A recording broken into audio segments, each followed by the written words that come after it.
the Towners. I'm Frank Licari. From an eclectic array of mouth-watering cuisine to panoramic skyline views, we've got a ticket to a front row seat to explore a city that entertains and enlightens. So hop in, buckle up, and let's ride as we go on the town in the Palm Beaches with me, Frank Licari. Onward, sir.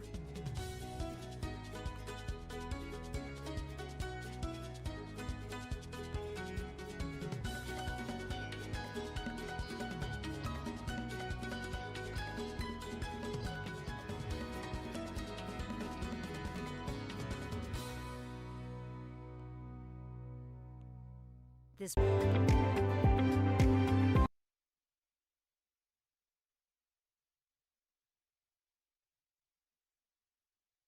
Thank you very much. Good afternoon, everybody. Will the clerk please take the roll? Vice Chair Blas. Here. State Attorney Alexia Cox. Here. Commissioner Cruz. Here. Public Defender Daniel Eisinger. Here. Commissioner Kugler. Here. Chair Romano. Here. Commissioner Vera Garcia. Present. Thank you. Thank you. This is PBC TV, your channel for county programs and services. Join us as we celebrate improvements to communities throughout Palm Beach County, including groundbreakings, ribbon cuttings, new services, dedications, and more. This is PBC TV Presents.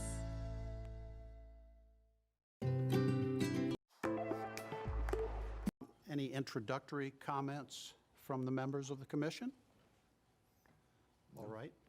Is there a motion to approve the Inspector General meeting minutes from February 5th, 2026? That was our special meeting. motion to approve. By Commissioner Second. Vera Garcia, second by Commissioner Kugler. All those in favor say aye. Aye. All those opposed say no. Okay, thank you very much.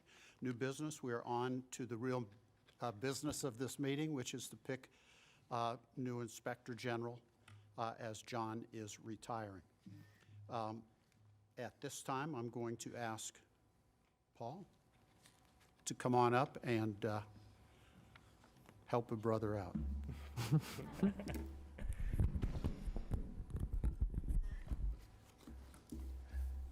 Thank you, Chair. Thank you, Committee. It's wonderful working with you again on this particular process. I'd like to share, and again, I'm sorry, I'm Paul Mattiotto with Human Resources. I'm the Recruitment and Selection Manager for the county.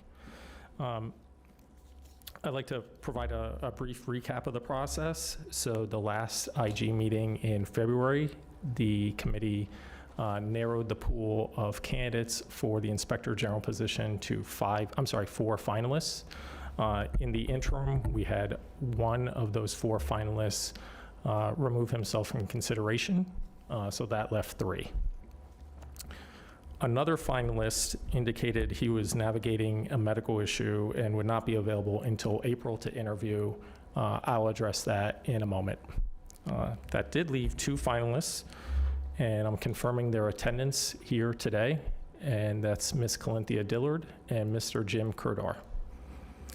Those finalists have passed their background check, which was conducted by Human Resources and included a criminal background investigation, as well as verification of their certifications and degree qualifications. I'd like to turn back to the finalist who indicated that he would not be available until April. I would just seek direction from the committee on whether they wish to reschedule them. We reviewed this information with the county attorney's office regarding his request, and I want to inform the committee that there is no obligation for the committee to reschedule that finalist. Does anybody wish to weigh in? Yes, Mr. Chair, I'd like to make a motion that we complete the interview process today with the candidates present. I don't think we need a motion. We can reach consensus, or do we need a motion?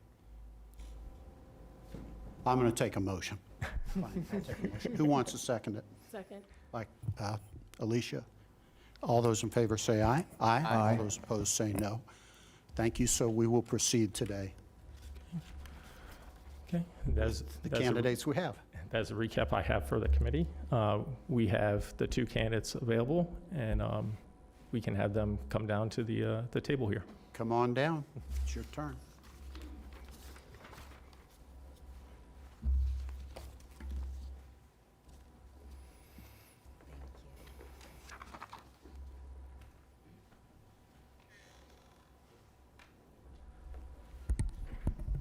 So committee, this is Ms. Colinthia Dillard and Mr. Jim Kerdar, your finalists for the interviews. You pronounce it Kerdar? Thank you very much. Good afternoon, Ms. Dillard. Good afternoon, Mr. Kerdar. You will be asked a series of questions by the committee members, and you'll have 3 minutes to respond to each question. The committee member asking the question will have the opportunity to ask you a follow-up. You will have 1 minute to respond to the follow-up. Am I going too fast, or you follow? Okay. There is a timer that you can view. Where is that timer? There is the timer. It says here that I'm supposed to gesture, so I'm gesturing. All right. These interviews are being conducted using a round-robin approach. An example of how that works, a committee member will ask the first interview question. Ms. Dillard will respond to the question, then Mr. Kerdar will respond to the same question. We will then rotate the order of the questions, with Mr. Kerdar going first on the next question, and back and forth it will go. We'll continue alternating until everybody has had a chance to ask their questions.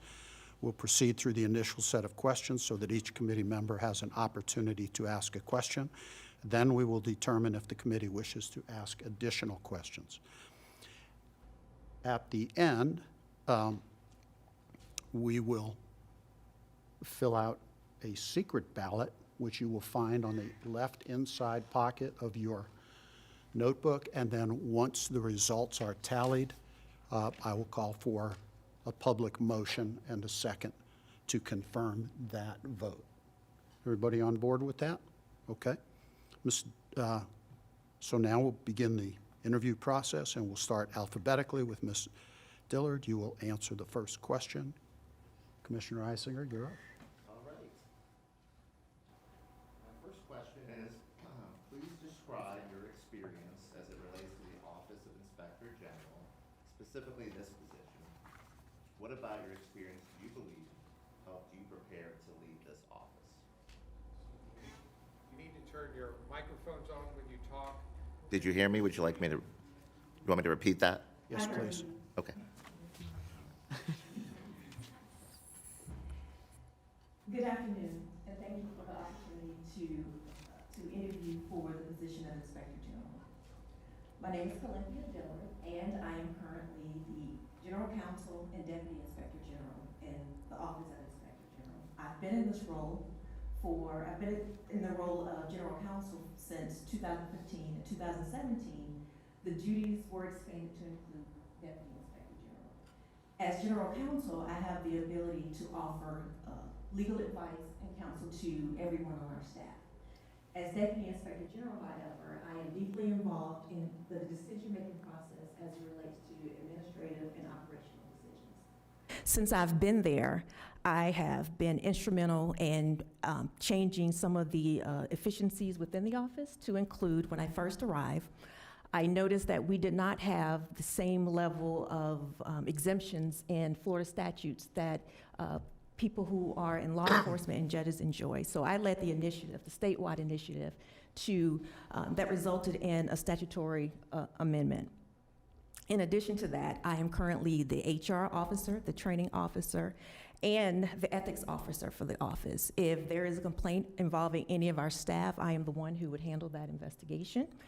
With respect to ethics, if there are concerns, they would bring those questions to me. I instituted a training program throughout the office where we provide training opportunities on a monthly basis with limited exceptions. And the purpose of that is to save money on training. I've participated in bringing the staff that we have in the office. We have a very dedicated staff, and it's very important that we give them training opportunities and make sure they are equipped with all the tools that they need to be successful in their jobs.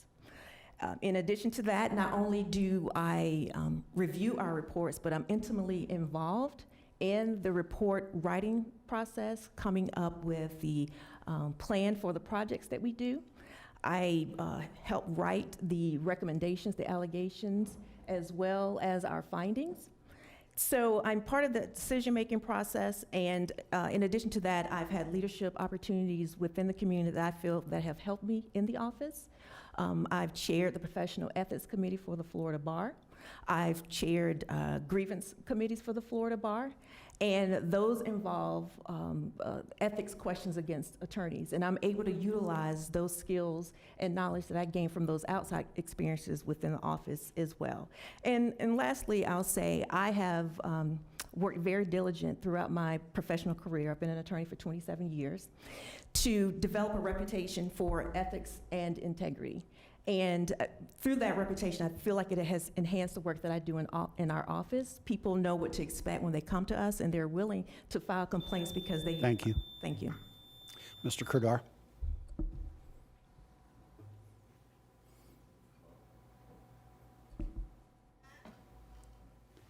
Is it on? It's not on. Try the one next to it. Okay. Reset the clock, please. Can we reset the clock? Okay, thank you. Go ahead. Good afternoon. Good afternoon, and I want to first and foremost thank the Chair, Commissioner, and the rest of the commissioning team for providing this opportunity for me to interview for this very coveted and significant and important position. Good afternoon. My name is Jim Kurdar, and I've had over 26 years of experience working in not only the Inspector General community, but as well as the intelligence community. As a proud United States Air Force veteran and of Desert Storm, I began my oversight work early in the mid-1995 with the Air Force Office of Special Investigations. That experience led me to conduct a lot of different types of investigations and oversight because fraud, waste, and abuse is not necessarily a matter that is federal and or state, but fraud, waste, and abuse is across the board an issue that needs oversight regardless of the position, whether it be federal, state, or local or county. And throughout my career, I have elevated in leadership roles. In 2004, I started working with the Department of Justice, Office of the Inspector General, and during my tenure with them, some would argue that's probably one of the most critical of the federal IGs, given our national security and law enforcement apparatuses that fall within the Department of Justice. There are very much a lot of opportunities for me to work in joint task forces, whether it be on the integrity committees, whether it be on the fraud, waste, and abuse committees. And in 2009, my position brought me to Washington, D.C., where I was tasked with monitoring the $5 billion of the American Recovery and Reinvestment Act money that the Department of Justice was dispersing in grant funds.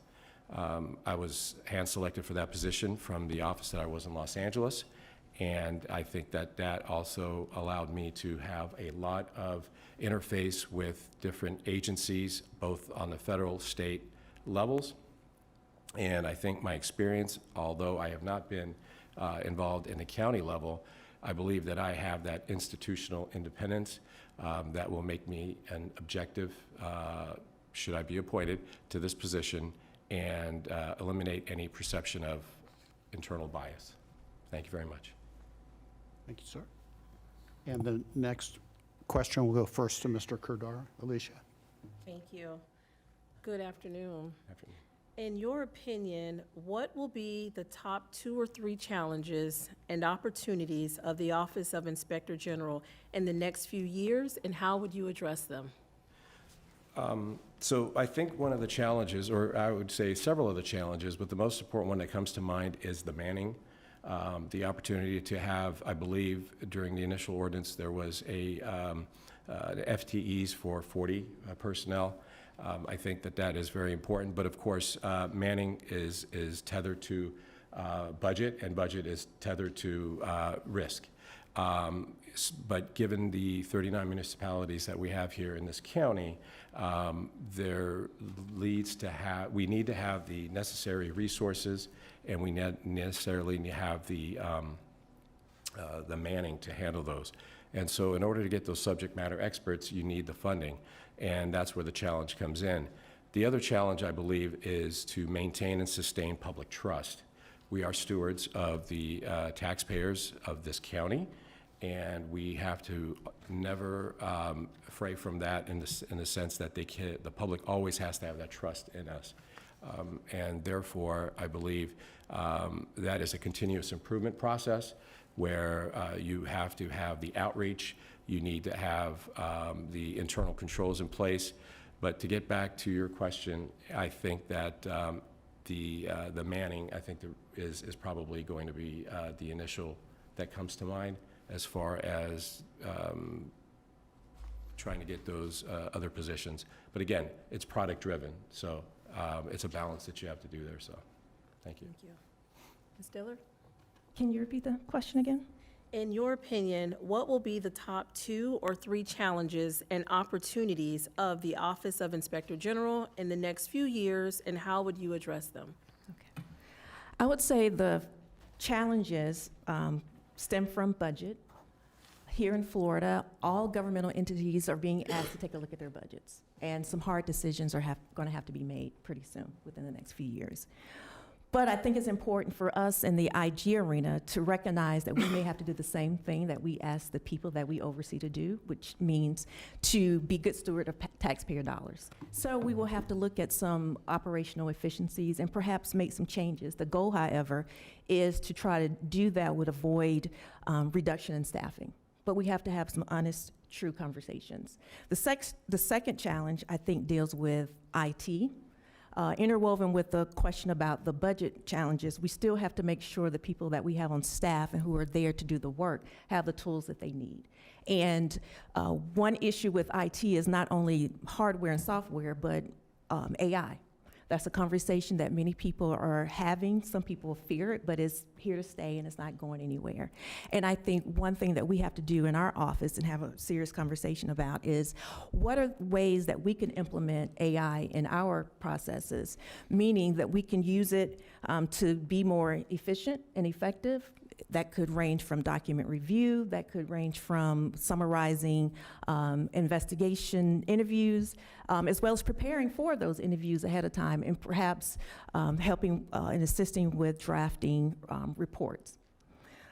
At the same time that we're having that discussion, I think it's very important that our staff understands the limitations of AI, meaning we have to be mindful of the need for a governance structure. We have to be aware of potential biases. As auditors, you make decisions based on sample size, and if you input information using AI that is not appropriate for the finding that you're trying to, the information that you're trying to analyze, it could produce an improper output. So we have to be trained and knowledgeable on AI, have a governance structure, and we are in the business of collecting evidence. So our staff has to be mindful that some of the evidence that we collect could be manipulated. So we have to understand and appreciate the potential for the risk of AI, the fact that it could be used to provide evidence to us that is not reliable. So we have to be sufficiently trained to recognize that and to address our processes to deal with that. The opportunities include the fact that we already have a very knowledgeable staff who are subject matter experts in their area. So if you gave me the opportunity to serve in this role, I could start on day one working with the staff I hired or participate in the hiring of all of them. We have established trust between us. And the other opportunity is the fact that you know, I'm here in this community. I've been a part of this community for 27 years. The people, thank you. Mr. Kurdar? Yes. Go ahead. He went first. I'm sorry. Mr. Cruz. I think it's for Ms. Dillard, right? First question? Yes. Okay.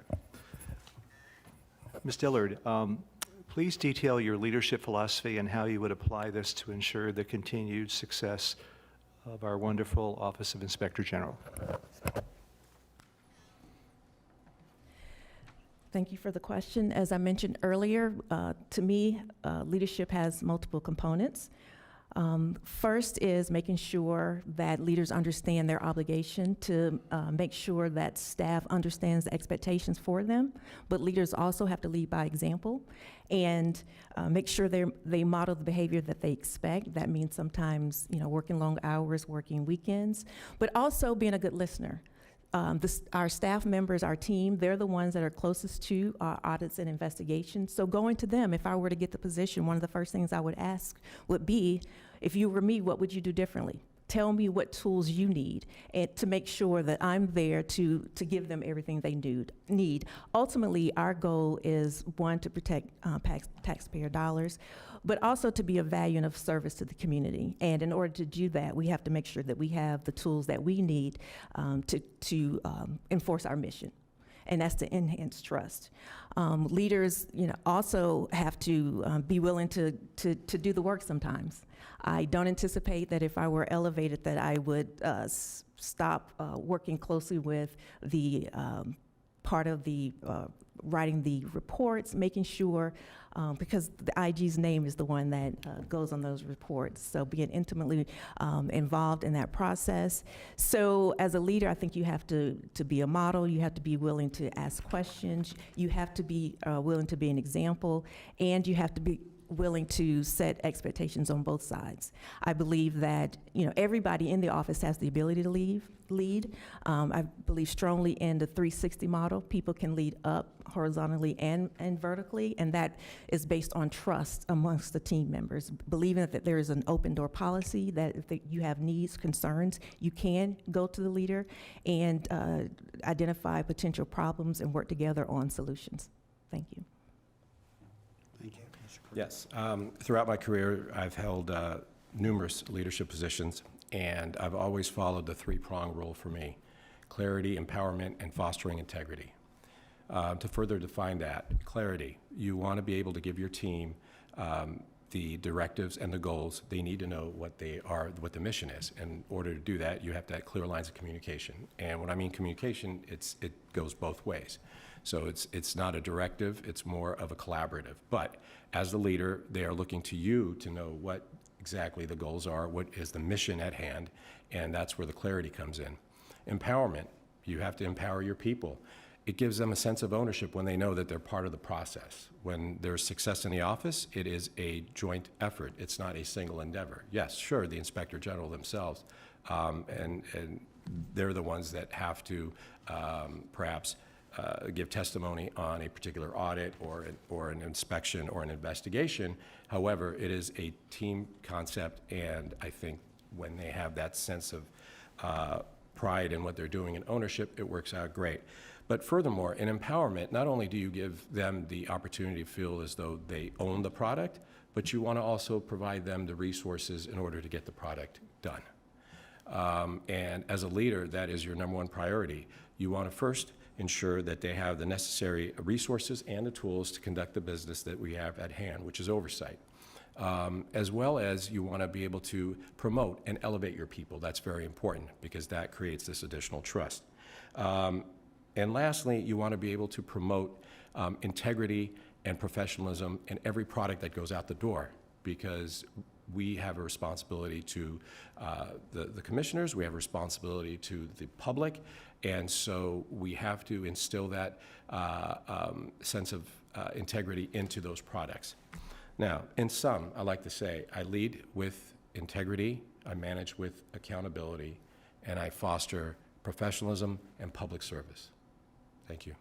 Thank you very much. Commissioner Vera Garcia. Thank you.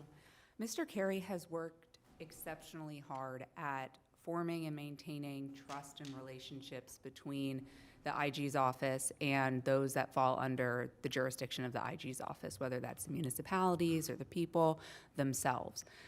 If you were selected for this position, how would you maintain those relationships while still making sure that your IG's office and you yourself maintain the level of professionalism and independence necessary to run the office? Right. Thank you for that question.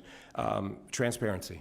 Transparency in and of itself is what the OIGs have to be. And through your transparency and independence, you have to maintain that relationship with, as you mentioned, with the public, as well as the municipalities and the commissioners. If I was appointed to this position, within the first month, I would make it a point to have that face-to-face, in-person meeting with every single one of the mayors and the municipalities that fall within the county. That's very important. It goes a long way. As far as having the interaction with the commissioners, you would have quarterly meetings, monthly meetings, but you would have sustain a relationship where you have continuous communication with them as well, because they need to know what's going on. And again, it falls to the transparency of what the OIG needs to do, and you have to be transparent to that. As far as furthermore, outreach is very important to me, and I've pride myself in that. Liaisoning is essential. We don't live on an island as the IGs. Sometimes, some people might say because we're in that independent role. Not necessarily. The commissioners are our stakeholders. The municipality, the mayors are our stakeholders. We have to collectively work together, and if there's an issue, that's how these things get resolved. And as far as the public, you have to make them accessible to you. And how do you do that? You do that through your hotline. You do that through community outreach, whether it be giving awareness briefings, whether it be social media platforms. But the public has to feel as though, yes, they're in good hands because there is sound and strong oversight. So that's the big thing. Oversight involves having the continuous liaison. You need to have that open communication with the leaders of the community and the county, and you have to make them accessible so they feel comfortable coming forward if there is an allegation they need to make, that they have the opportunity to do so with confidentiality if necessary. So, thank you. There are actually two schools of thought in the IG community about the level of independence, whether you have to be more isolated or if you can be actively involved in the community. I fall into the second category. I think outreach is very important for multiple reasons. In order for the community to understand what we do, understand our jurisdiction, and to trust us, they have to know what we do, what our passions are, what our mission is. They have to feel that we are accessible, that they can come to us if they see something that falls within our jurisdiction, that we will take that allegation seriously, that we will look into it with not only independence, but in an unbiased manner, that we will be fact-driven, utilize the evidence, and not be biased to lean in one particular way. We have to be, apolitical. But fundamental to our credibility is that independence. So we have to be able to liaison with the community and maintain that level of independence. And the other important factor for our office, and the reason why that visibility, that outreach is important, is we don't have enforcement authority within our office. And we have to get out in the community to make sure that people respect what we do, that people know that, that we are using evidence-based decision-making, and people are more willing to come to us to accept our findings and recommendation if they know who we are, what we do, and that we're willing to listen to their concerns. And I think you only accomplish that by doing outreach, getting out in the community, and talking to the leaders in the community, but also the taxpayers and the stakeholders. Thank you very much. Mr. Vice Chair? Yeah, as a lifetime forensic accountant, I have to ask the question. Tell me about a case that you've worked on in your career with a forensic accountant that you don't think you could have accomplished without the expertise of the forensic accountant. And also, how is communications? How did the forensic accountant keep you apprised of the case? How did you discuss case decisions? And I've had the experience of working with inspector generals in the past, and I've seen people handle it in different ways. But I'm wondering what your experience is, and tell me about a case that worked out well. Is that for me first? You're up. Okay. Under our IG ordinance, we have the ability to hire outside experts, but lucky for us, we actually have accountants in our office, and we work very closely with them. I am certified as an IG auditor, but I would never try to pretend like I am an auditor. We rely heavily on the auditors and the accountants within our office. And so all of the audits that we do, we rely on their expertise. We make sure that they have, again, the tools that they need, they have the training, they have the certifications that they need to perform the work for the taxpayers in this community. With respect to particular cases, we've done cases where we've had to look at insurance matters, where we've had to look at premium payments, where we've had to look at tax payments, and all of those things are done when you have the level of expertise that we have in the office that can look at the evidence, look at the information, and make findings based on their expertise, based on the documentation. And we're very fortunate to have people in our office who can handle those matters for us. Excellent. Thank you. Yes. Excellent question. There have been investigations where a forensic accountant fits hand in glove with the investigator and the special agent or the case agent.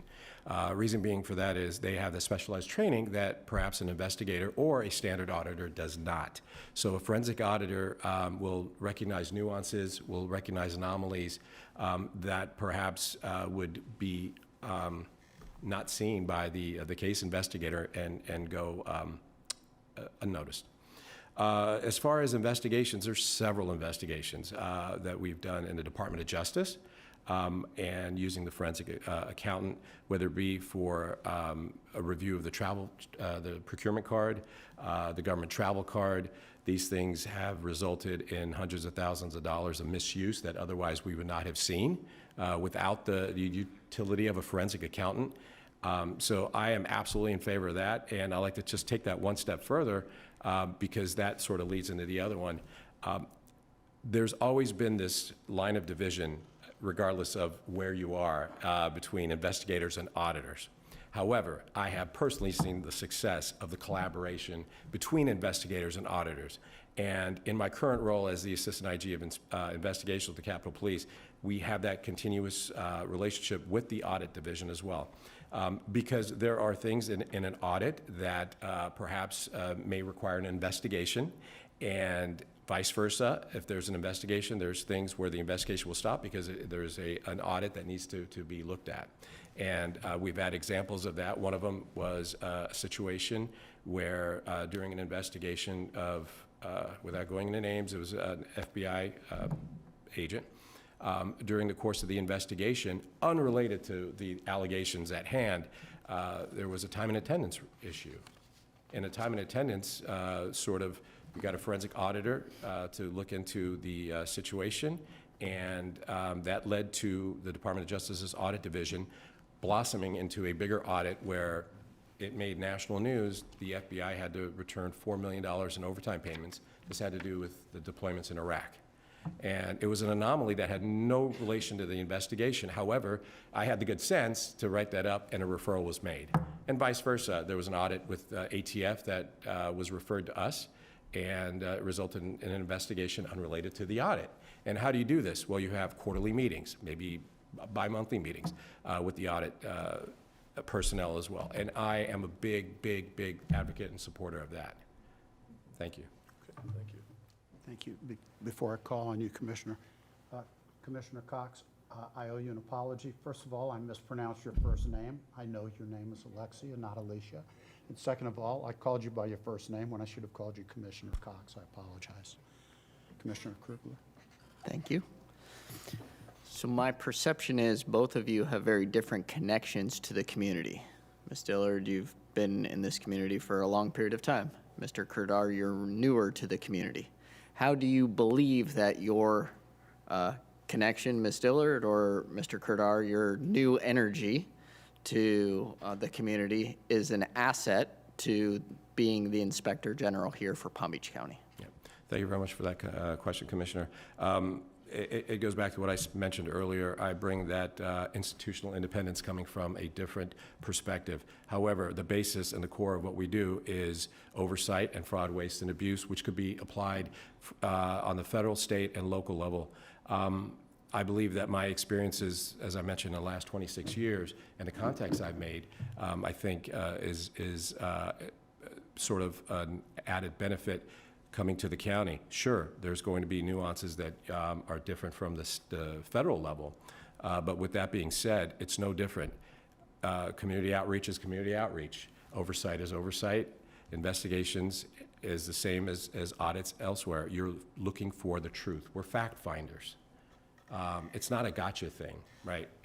What I mean by that is you could be just as successful exonerating an individual that has been accused of wrongdoing And that, I guess, transcends all levels. So if you apply the same knowledge, skills, and abilities, you could do that at the county level, you could do it at the federal level. It's just you need to be a strong leader for this position. So, thank you. Thank you. So as I mentioned earlier, I've been in this community for more than 27 years. Throughout that period of time, I've worked diligent, not only trying to prepare myself for leadership, but also building a reputation for ethics and integrity.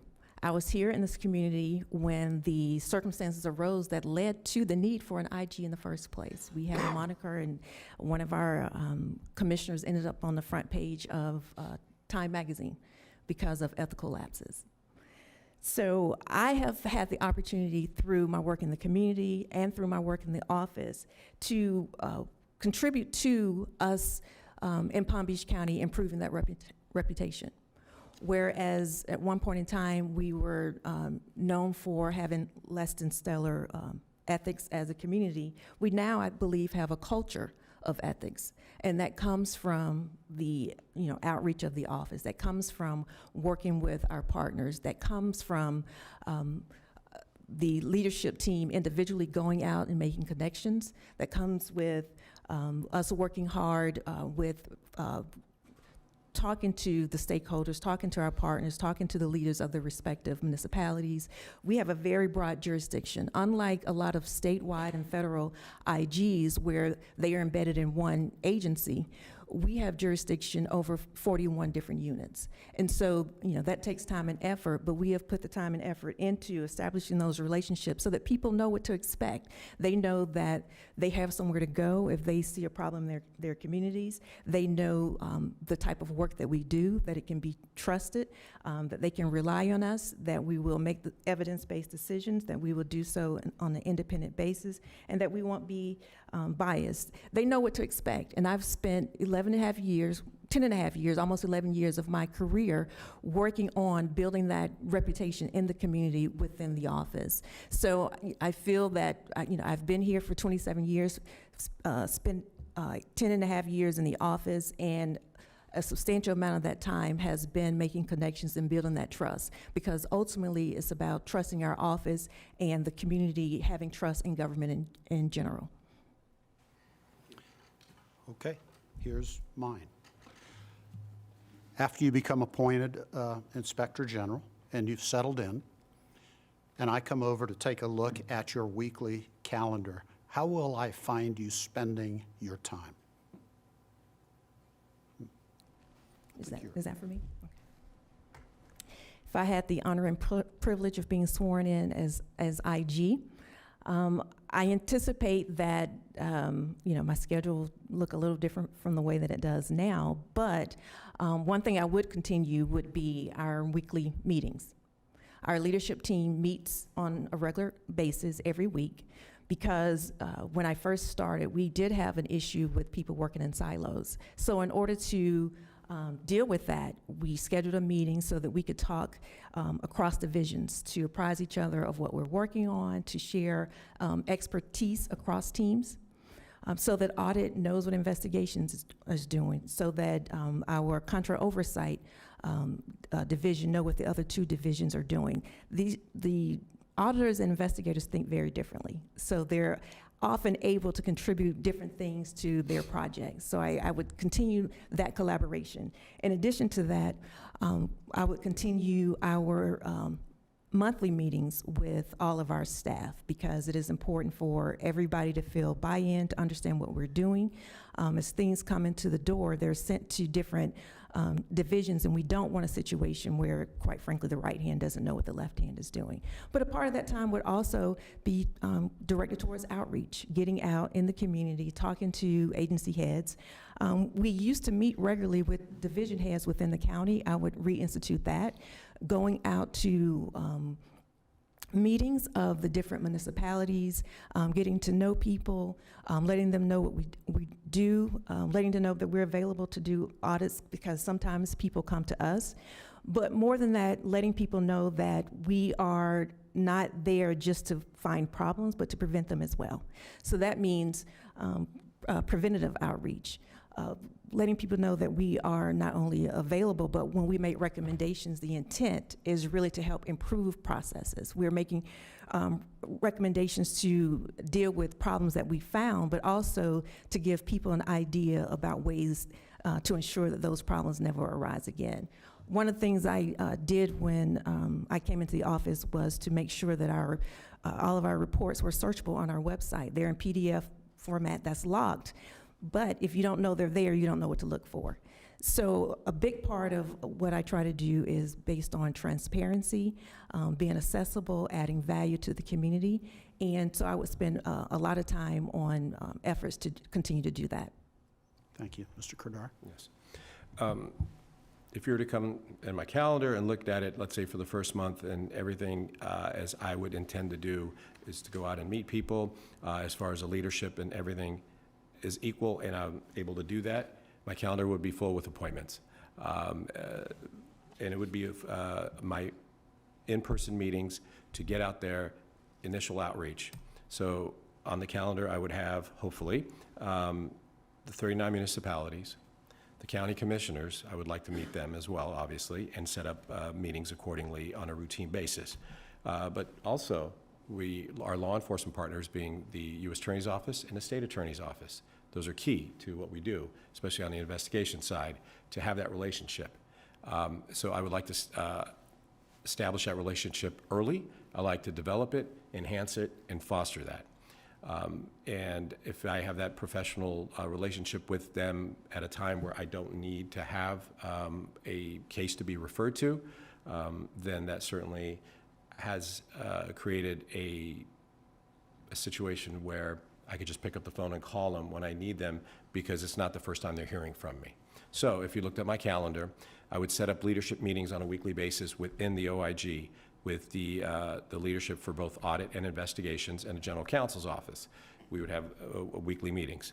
And then we would have all hands meetings with everybody else on the staff, perhaps maybe once or twice a month, because then it's inclusive and they feel as though there is a sense of ownership.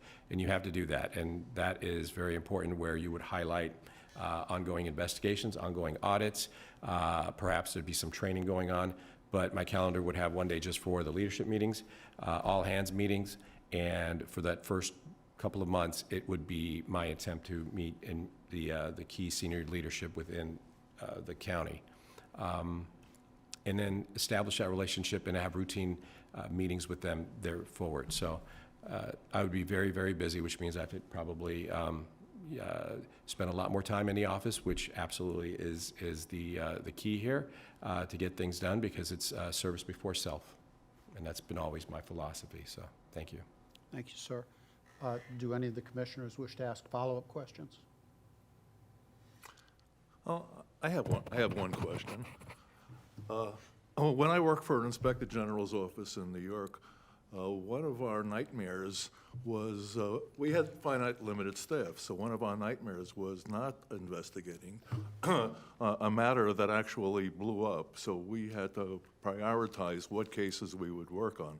So I'm just curious, how would you prioritize, given your limited staff, what type of cases that you'd work on, or try to avoid having embarrassing situations of cases that you don't work on? Right.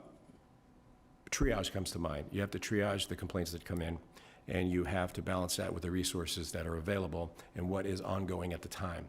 And of course, the severity of the allegation that is brought forward will help steer and determine whether an investigation would be open. And we're exclusively talking about investigations. That would be certainly the approach that we would take. Is what's the allegation?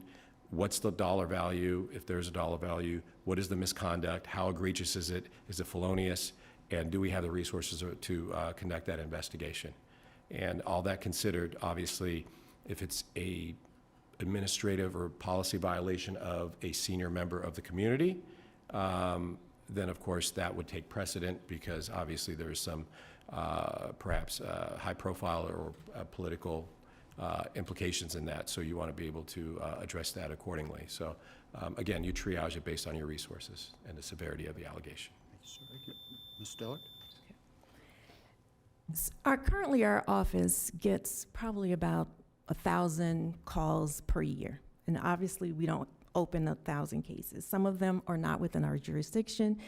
Some of them obviously are, but we do have to evaluate whether that's something that we want to open. And some of the factors that we take into account would be the size of the matter, how much money is involved.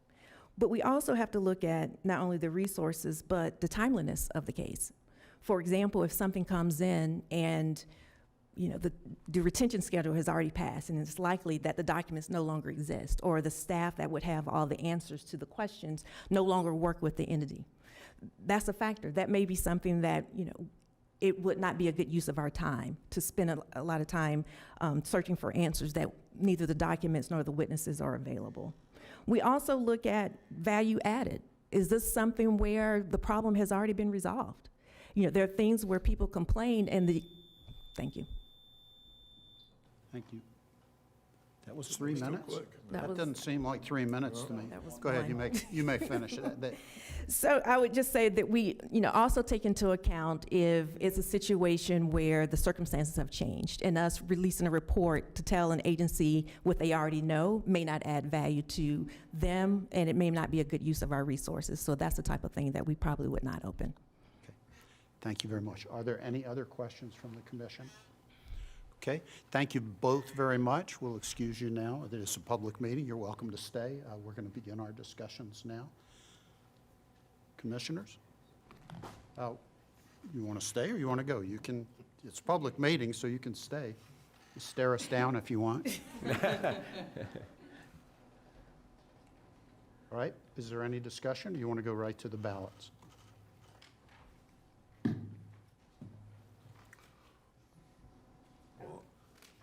I would make a motion to complete the ballots at this time. Okay, second? Second by Commissioner Cruz. All in favor, aye. Aye. All opposed, nay.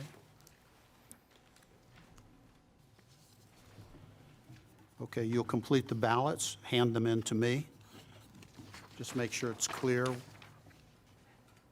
I'll tally the thank you. Wow. This is like Doc Holliday dealing it.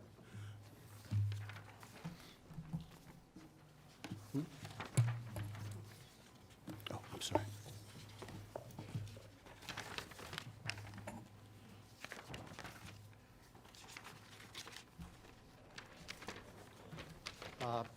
Peter, Paul, do I announce, so I knew it was one of the apostles. Do I announce the ballot, or do I just call for a motion? In the previous process, it's not engaged in this. The chair has announced a count as they receive them. All right. Give me just 1 second.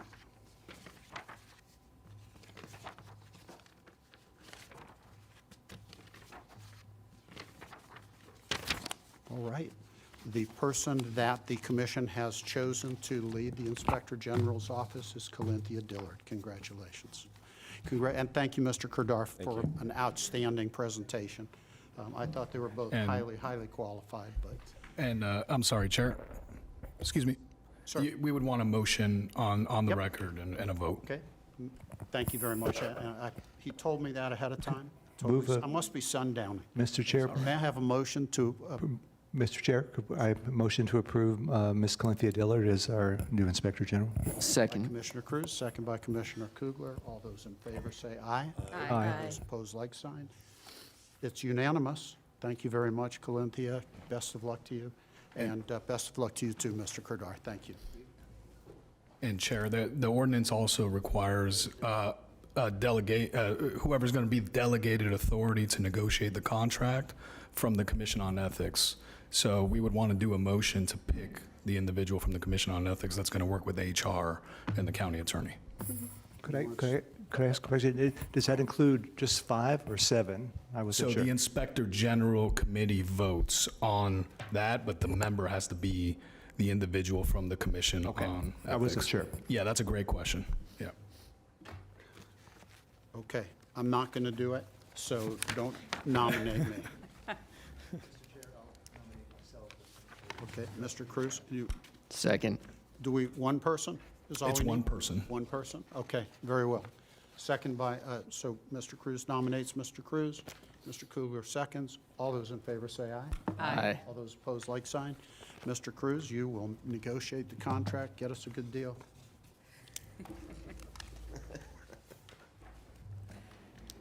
And then the contract goes, and then whatever we agree to goes to the BCC for, So the reason you have a delegation is Mr. Cruz is going to represent your interests in the negotiations. So it's going to go from here, once the contracts are agreed to by terms by staff, then it gets presented to the Board of County Commissioners for approval, and it's not effective until that approval. But it will not be coming back to this body. who will present to the board, the staff or Mr. Cruz? It'll be staff. Mr. Cruz's job is done once the agenda item is prepared. I promise I'll do a good job. I knew you'd do a great job either way. All right, motion to adjourn? Motion to adjourn.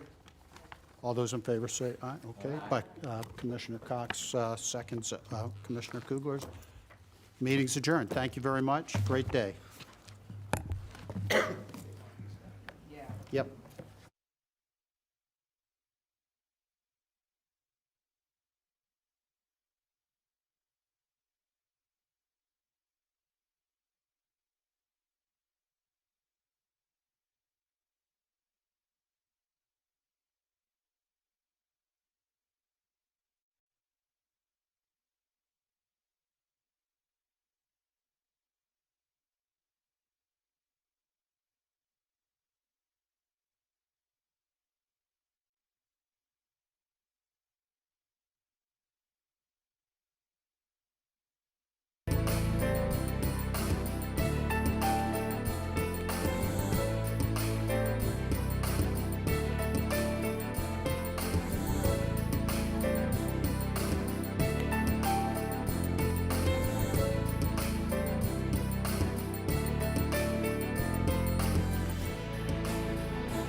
It's your neighborhood dashboard. It's like having a government GPS. But instead of directions, it tells you where your fire station is, helps you find your closest library, park, or bus stop. It even helps get you to work on time by keeping you updated on local road closures. Hey, you can even check your local beach camps.